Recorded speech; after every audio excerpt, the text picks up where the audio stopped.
Mit hovedbudskab det er nok at være menneske, at være innovativ og være kreativ, men også at have betydeligt mod til at kaste sig ud i løsninger, i stedet for hele tiden at gå i konsensusretninger.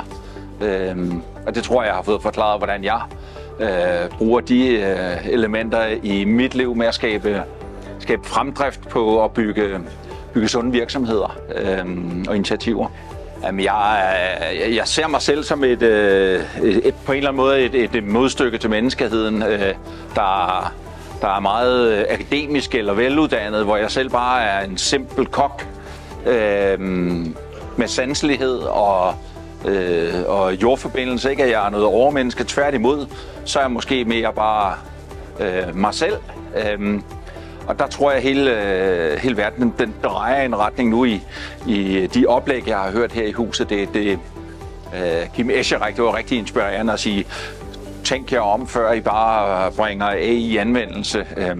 Jeg er ikke modstander af AI, men jeg siger, der skal være virkelig balance i systemer, i sjæl og ånd og spiritualisme, jordforbindelse, kompost, sanselighed, op imod det mere firkantede kolde.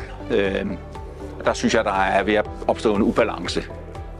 I den grønne omstilling, i det regi, der er vi jo en meget, meget, meget lille spiller, der har lavet klimaregnskaber i noget snart nær 20 år, og har virkelig prøvet at introducere den danske menneskehed for at spise planter, der er bedre sunde og mere bæredygtige. Det er virkelig svært at få de store spillere med, men der må en politisk agenda, der træder ind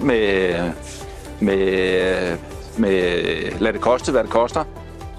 Altså hvis vi ser på alle de skader, der sker på hele planeten Jorden, så er det simpelthen vigtigt, at det koster at gøre skade. Uanset om det handler om CO2 eller havmiljøet eller andet. Og det tror jeg faktisk kan presse de store spillere til at rykke hurtigt, hvis det virkelig kan betale sig og efterlade et bedre aftryk på menneskeheden, planeten Jorden og alt det indimellem. Jeg var på en benzinstation i går. Det er sjældent, jeg kommer sådan nogle steder, men der kunne man tanke strøm, og der stod der simpelthen, I forbinder os med strøm, nu forbinder vi strøm til jer. Og det er jo et signal, jeg havde besøg af Shell på et tidspunkt. Den europæiske topledelse kom til mig, lidt mærkeligt, men det gjorde de altså 12 direktører, og de spurgte, hvad skal vi dog gøre med alle de tankstationer? Altså, nu laver jeg dem altså hurtigt om til ladestationer, og bagefter det, så er det nok noget Power to X med vindstrøm, der bliver til brint.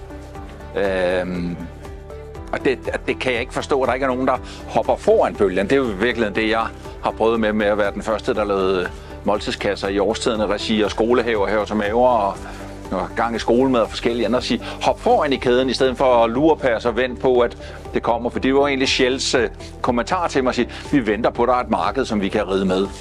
Så jeg har lige læst Elon Musk, det er et meget godt bud på hans nye biografi. Han banker jo helt ud i fronten på noget, de andre overhovedet ikke tør røre ved. Det har da fået rimelig god succes med, så det er bare et lille godt eksempel, synes jeg, på måder, man kunne arbejde på. Det tror jeg, der kommer en tsunami lige om lidt, fordi der kommer til at være et eller andet form for sammenbrud, så vi kommer til at hoppe hurtigt, langt og grønt.